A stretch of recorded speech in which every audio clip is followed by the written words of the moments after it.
All right. Okay, that was not good.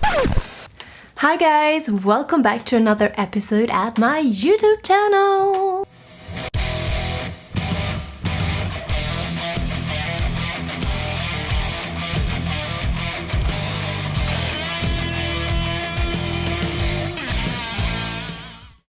Guys, before we start this video, I would like to remind you to subscribe to my channel. I post videos every week, and also if you ring that little notification bell, that means you will get notified as soon as I post a new video.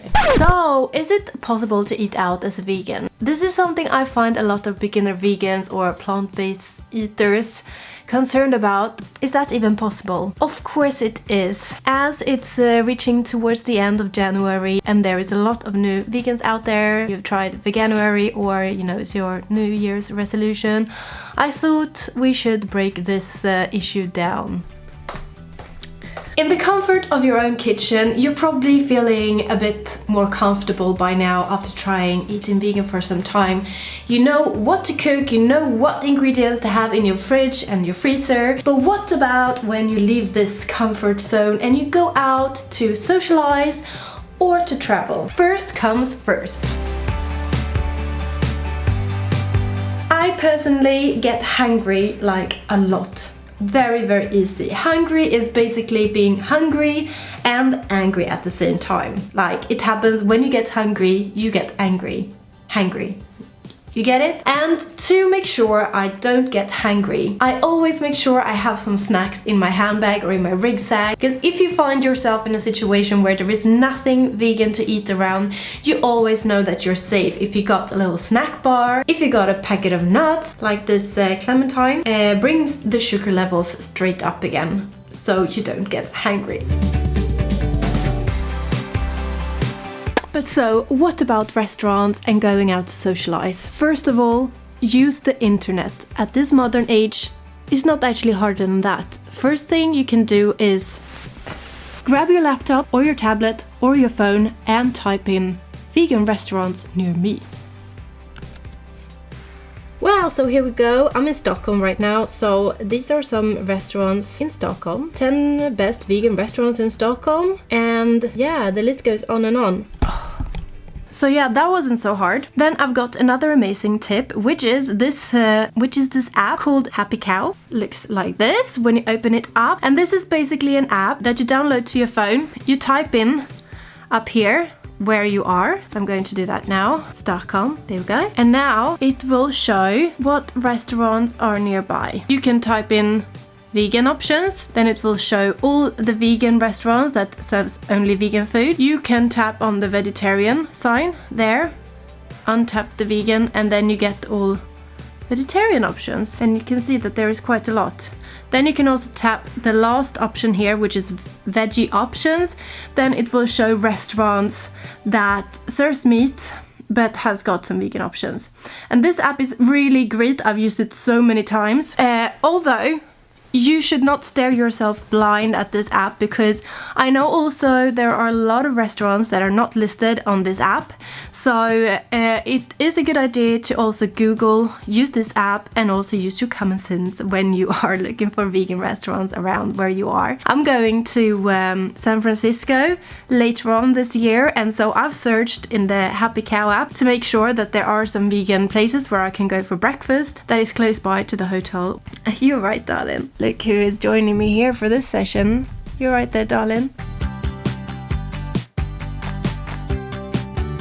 If I have the option, I will always choose the all vegan restaurant before a big chain that offers one vegan option on their menu. But what about if you're going out with a group of friends or your work or your colleagues, if you can't choose the restaurant yourself, if someone else has done it for you? First thing I will do is I will use my computer. And I will find their menu online. A lot of restaurants these days have got a vegan option, or at least a vegetarian option that can be made vegan, depending on where you go in, of course.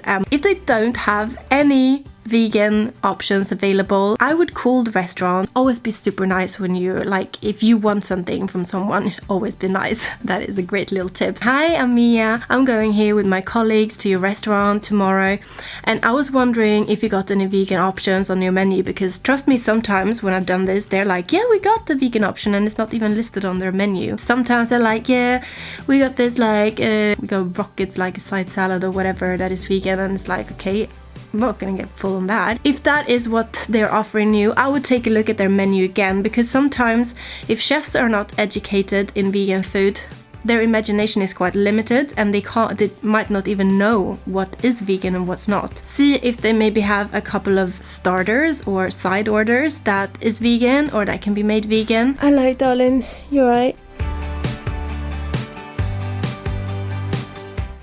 There is also another thing that I have done a few times. It's just having a look at the menu in the restaurant, picking all the vegan ingredients that they have in other dishes, and basically like compone yourself a vegan dish. I did that once in a restaurant in Austria. In Austria it was very hard to find vegan food. I did this a few times actually. At this pizza place, they did not have, I don't even think they had a vegetarian options, but I just chose all the toppings that they had that I liked, and that was vegan, and that was the best pizza I've ever had in my life. It was so good. So even if they don't have any vegan options on the menu, you can still have a great meal, trust me. Last year when me and Howard went on our big road trip in the southern states of America, loads of people told us that we would struggle like a lot to find vegan options on the road.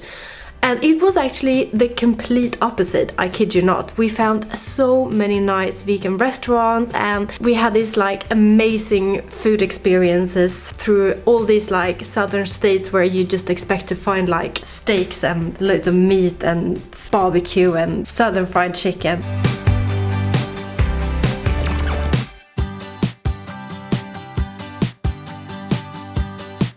So, a very touchy subject.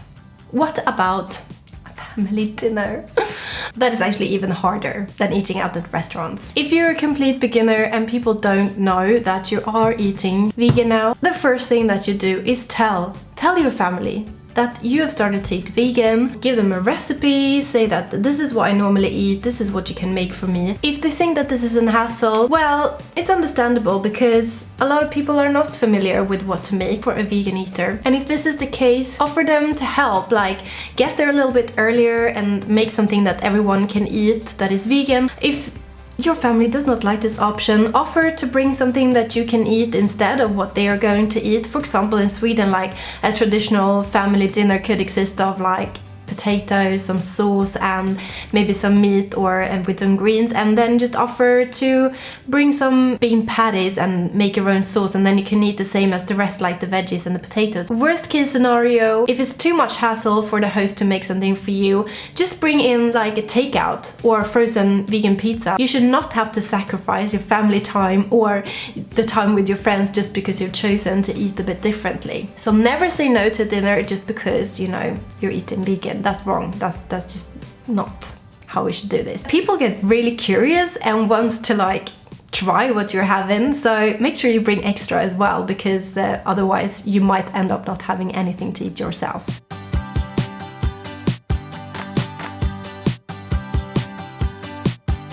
I need to sit down actually for this one. Okay, guys, this last one is a touchy and very important one. What about that uncomfortable discussion that can be created around the dinner table? Why are you eating vegan now? Is this not good enough for you? Milk does not hurt the animal. Blah, blah, blah, blah.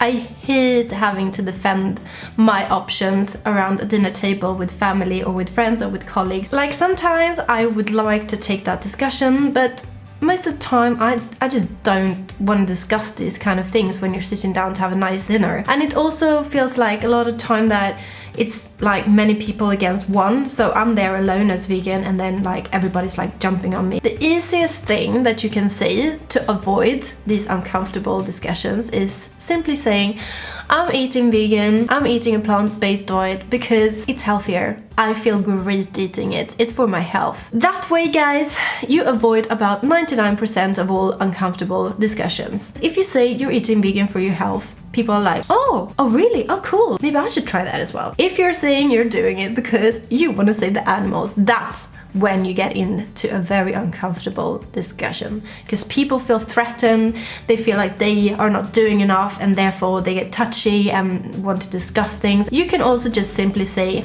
I am not comfortable with discussing this topic right now. Simple as. Just continue to repeat the same answer. I don't feel comfortable discussing this subject with you right now. And eventually people will understand that you are not comfortable with discussing this topic, and they will start talking about something else. Alright guys, I hope this video have helped you, or hopefully given you maybe a few tips on how to eat out as a vegan and how to handle social situations as a vegan or as a plant-based eater. If you like this video, make sure you give it a big thumbs up and subscribe to my channel. I will see you guys in my next video. Bye now. Alright.